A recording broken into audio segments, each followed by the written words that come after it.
Lawmakers receive recommendations for reforming North Carolina's DMV. And are more veto override attempts coming from state lawmakers? This is State Lines. Quality public television is made possible through the financial contributions of viewers like you, who invite you to join them in supporting PBS-NC.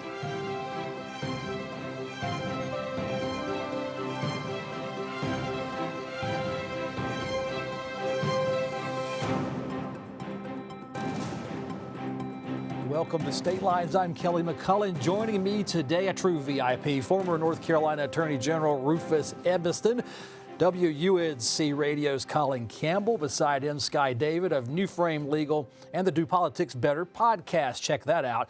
And Locke Foundation's Mitch Kokai, and he has a show called The Debrief as well. You two are encroaching on Colin and I's territory here. But the competing podcast of Political World. Actually, I think most people listen to all of them if they're political junkies and watch this show. All this new media, Rufus. Where's your podcast? Why don't I do one? Why not? Let's you and I do one. Well, we got to do a show called State Rufus Chronicle. There you go. We must do a show called State Lines, and there is a lot going on in this state. We've talked about the U.S. Senate race. We'll take a break from that this week because big news came out of Raleigh, where State Auditor Dave Bollick has released a large review of North Carolina's Division of Motor Vehicles, its challenges, and he's offered some recommendations for reform. Auditor Bollick says DMV does not have the necessary control over its budget and operations. He's proposing making the DMV an independent state agency away from the Department of Transportation, and this would build upon a June audit that says DMV staff levels have not kept pace with North Carolina's population growth. DMV fees raise over $2 billion a year through the State Department of Transportation. Credit News and Observer for that, among other news outlets out there. Good job on their reporting. $2 billion enterprise, DMV. Auditor says it's broken. Let's fix it, Colin. Yeah, so this is going to be an interesting battle to see. I mean, Bollick is suggesting this be a separate agency, that would help address the problem. Both the governor's folks and the current DMV Commissioner Paul Tyne are saying, no, that's actually a terrible idea, because in order to do that, you'd be focusing on having to replicate a lot of the things they get from the Department of Transportation, like attorneys and human resources and things like that. It seems like the big issue here is that you've got a lot of vacancies. One thing that really stuck out to me in that report is that Harnett County, fast-growing county right south of the Triangle, one driver's license examiner for the entire county. And if you can't staff these places with the number of people and you can't pay them enough that they'll want to stay in these jobs and you can get people to fill the vacancies, I'm not sure how you get at this problem of long lines, long wait times. Rufus, talk to us about audits. We've had auditors in the past who just release financial reports, and this new auditor is releasing financial reports and suggestions. He's now got the Dave Act. Yeah. He's a smart guy. I've known Dave a long time. Yes, the auditors in the past, and I've dealt with so many of them in my career, he's a very activist auditor, and he's going to go beyond the business of counting the P's and the Q's and to say, this is not working. Now, in DMV, Colin, I couldn't agree with you more. It is absurd that in our state, that is the 9th most populated state in the country, people have to stand in line. I read a chronicle today of a guy standing there 9 hours. That is cruel and unusual punishment. And it's primarily because they won't fund it right now. The business of whether it's independent or not, that's to be seen. The one thing about an independent agency, they can go lobby their own cause, they can do other things. However, DMV is a lot of transportation related, so I don't know about that one. Mitch, DMV is an independent agency.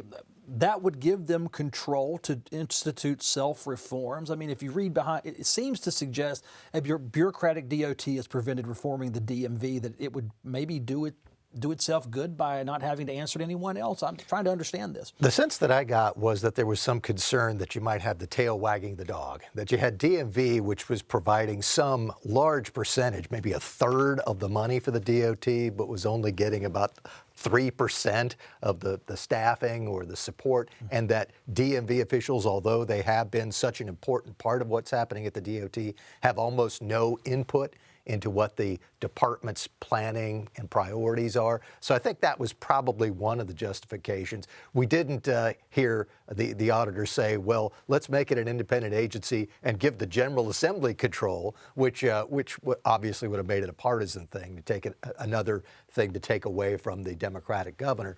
But I do think there's this sense, as Dave Bolek was coming forward with this, that, look, the DMV is a major operation. It's probably the one piece of state government that everyone interacts with at some point, and no one likes those interactions. So let's do something about it, and maybe getting them out from under the DOT's thumb would be what to do. Skye, I think it's very interesting that the DMV can raise over $2 billion, but yet all that money comes in and goes somewhere.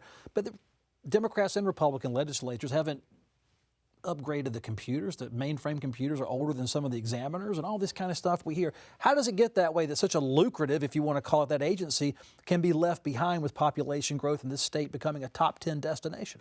I think part of that is what everybody has said, that they're bringing in a lot of money, but DOT is the one asking the legislature for what they want, and they're not asking for a lot for DMV. And I think Colin had a report yesterday on some stuff that DMV is trying to be a little more proactive after this audit came out and say, hey, we're going to use some new ideas to kind of cut down on that wait time. And I thought that was pretty smart.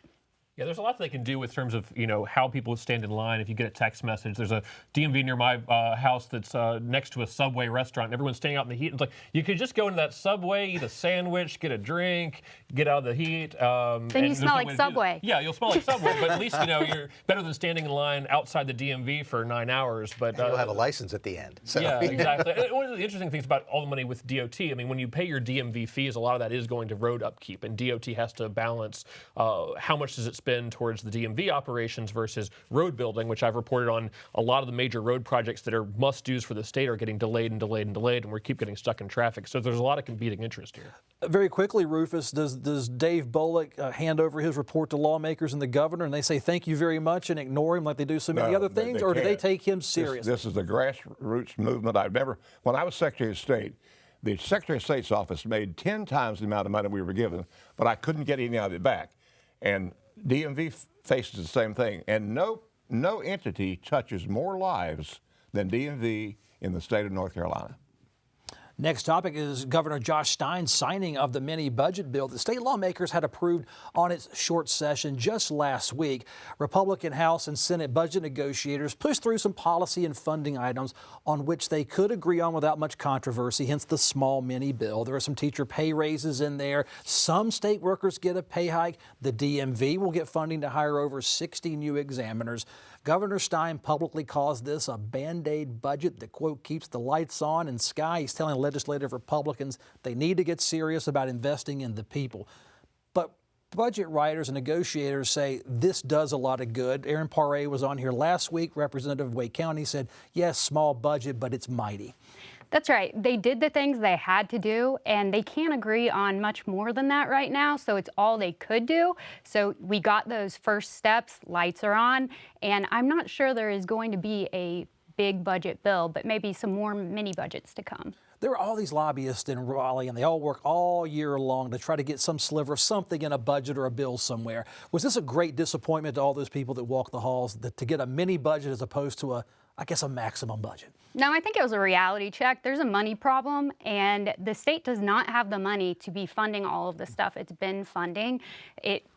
We're just in tougher economic times, and so you have to really prioritize what's needed. Well, Colin, on one side, if you have more bills coming in, mini budgets, that gives the lobbyists more of a chance than just one shot at the state budget. How would you know about that? I am one of those people. Hey, Mitch, this, quote, mini budget, it's not a mini budget, it's the budget right now. So are we looking at truly something that we should look at as being just small in stature, or is that an appropriately sized state budget for some people? Well, remember that we have a state law that says if you have no new state budget at the end of the 2-year budget, the old budget remains in place. So this budget, in a large respect, just basically makes adjustments to that old budget. Usually the budget bills are hundreds of pages. This one was 32 pages. So it covers some items that needed to be covered, as Skye was alluding to. And it throws in some other things that you might not have expected just as a continuation of what was there before. But I think what this tells us is that legislators realize we probably aren't going to come to an agreement on the big, broad issues like the tax cuts and what the size of the raises are going to be. So let's go ahead and put out something on the issues that we can agree to so that the lights stay on, so that people who are going to get step raises or have to have enrollment increases like in the community colleges and the public schools, those things will happen that we all agree on, and we'll set aside our differences for another day. Rufus, once again, the school teachers rise and they get their pay raise in a 30-page budget. No one else gets anything. The power teachers are more powerful than I think they are. Well, they've not been very powerful recently, and I'm glad for that, but only those are step increases for the higher echelon teachers, and I hear from state employees all the time, and being a retired state employee, they're mad. But I think Mitch is correct, Skye is correct. I've seen more non-budget agreement years in my career than I have those that did. And I've often thought, why doesn't the federal government adopt this wonderful thing that we have? At least you're not going to go into a big budget fight every time and have to shut down government. Right. So it's a pretty wise idea. Yeah, and that was something that was adopted in 2016 back when McCrory was still in, and this was Republicans all fighting over this, and they decided, why are we going into October and not having a budget and worrying about shutdowns and all of these continuing resolutions? Let's just pass a law that says if we don't have a new budget by July 1, the old budget remains in effect. You have the good side of that is that you don't have these fights over continuing resolutions.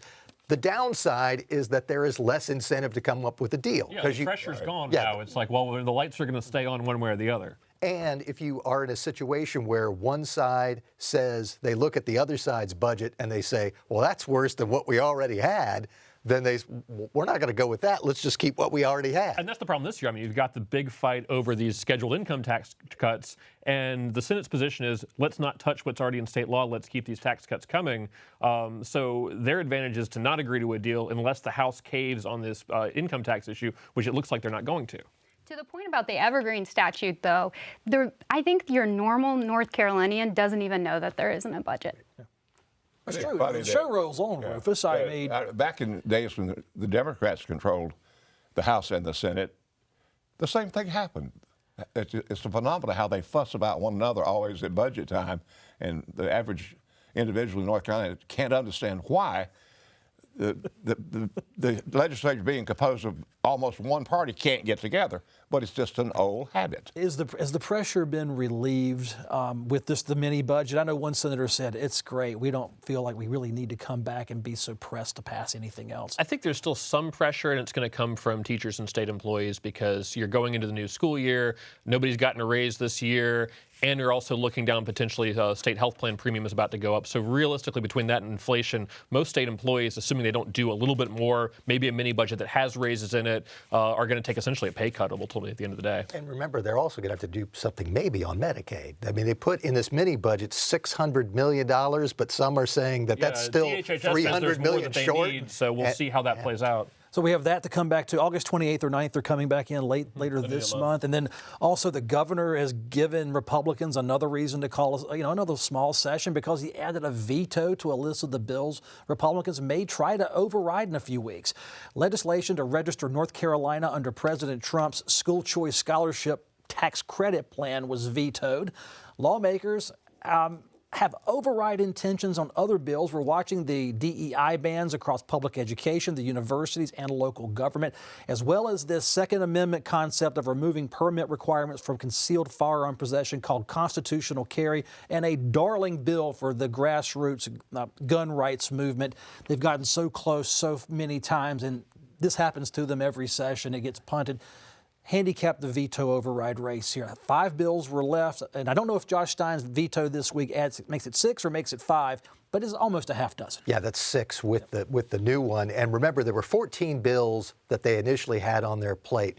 They overrode, the General Assembly overrode 8 of the 14. There was another bill that was vetoed. They took out a provision that was controversial about pet shops, sent it back to Stein. He signed it. So that's basically 9 that are taken care of.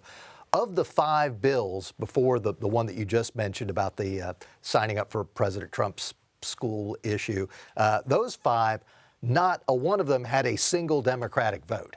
So the only way that you're going to get those passed is if you can convince a Democrat who voted no the first time to flip in the House, which is not impossible. We saw Cecil Brockman do that on the donor privacy bill. He voted no on the conference report that came out, but then voted yes on the override. So someone made him mad about something, and he flipped his vote. And maybe they get a Democrat to flip, but that's probably not terribly likely. The other way it could pass is if House Speaker Destin Hall, who's not signaled that he's going to do this, but if he tried to play some games and say, Democrats go out for the bathroom, let's vote on the override, and if they had some missing Democrats, they might be able to pass it. I haven't heard that anyone is thinking about that, but that would certainly keep Democrats on their toes. And then there's the bill that was just vetoed. That had support from Carla Cunningham and Shelley Willingham among Democrats, and it's likely, based on how they voted on the first overrides, that they would vote with their initial vote as well.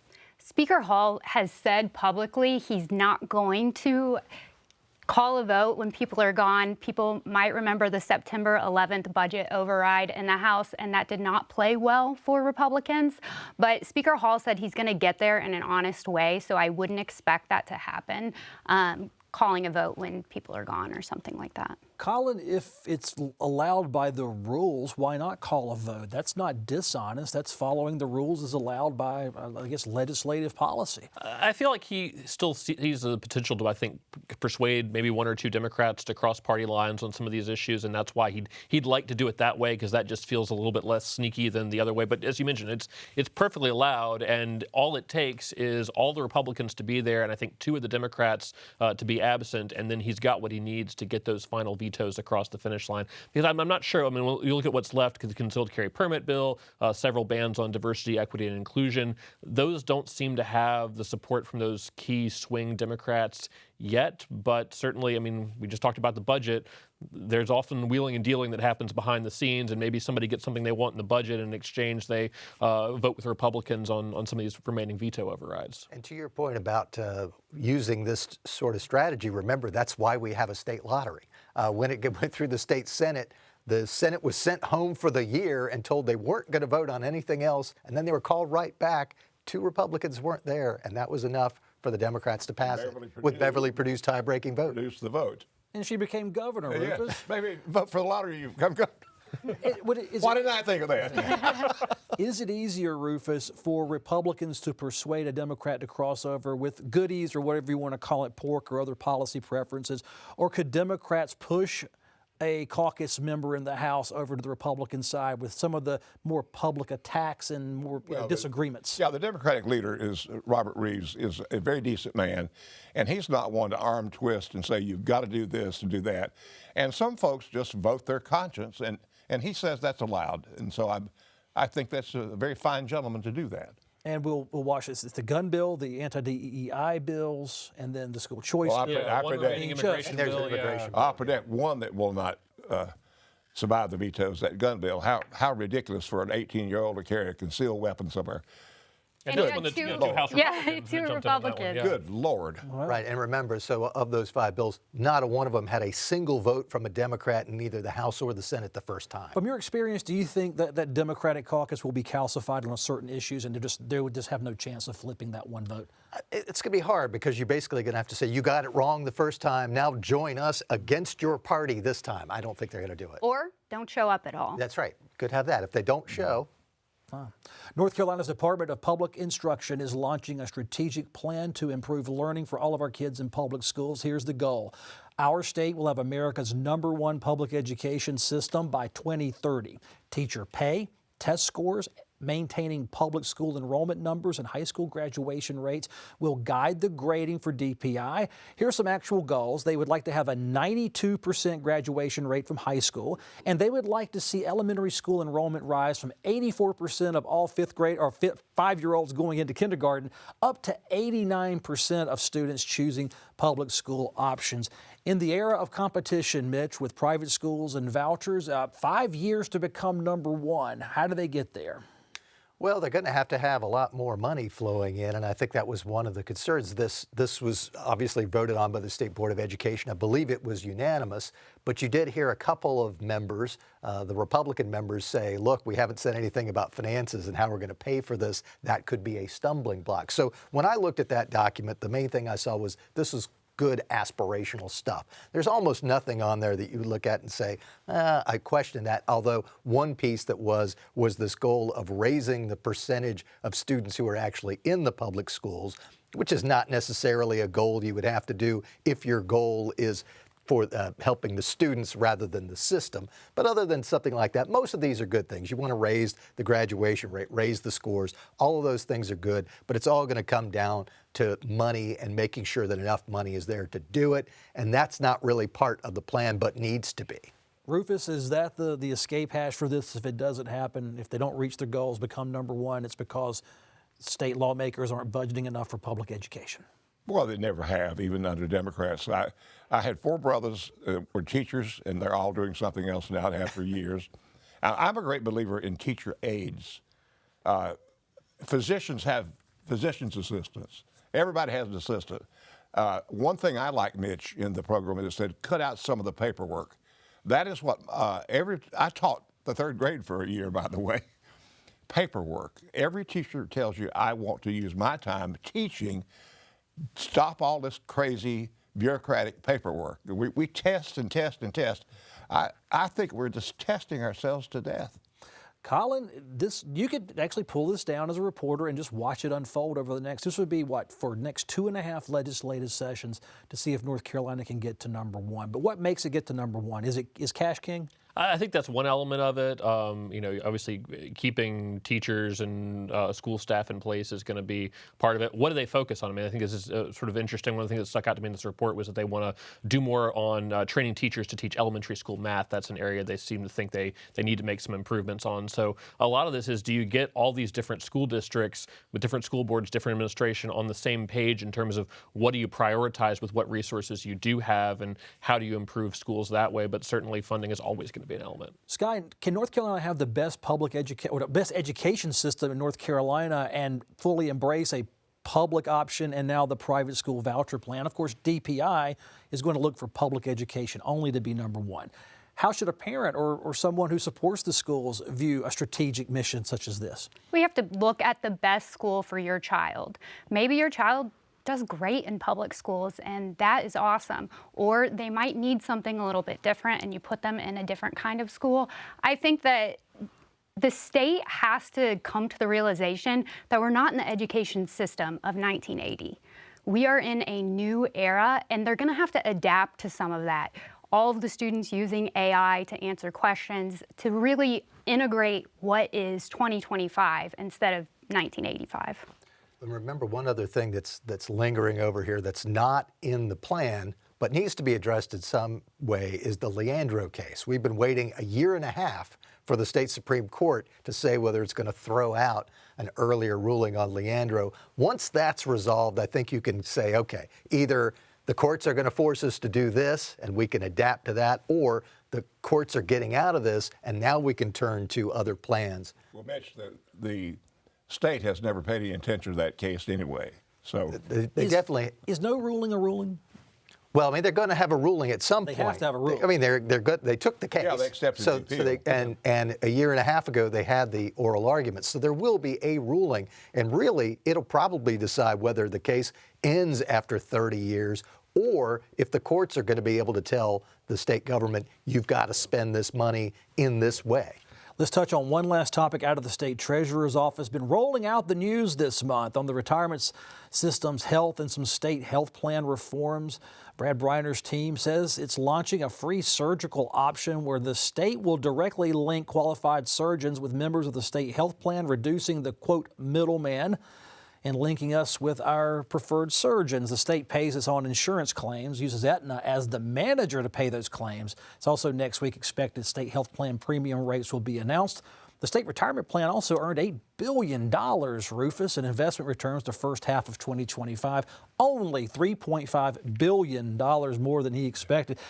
Brad Briner's getting action. Good for Brad Briner. And also, I congratulate him on doing something unique.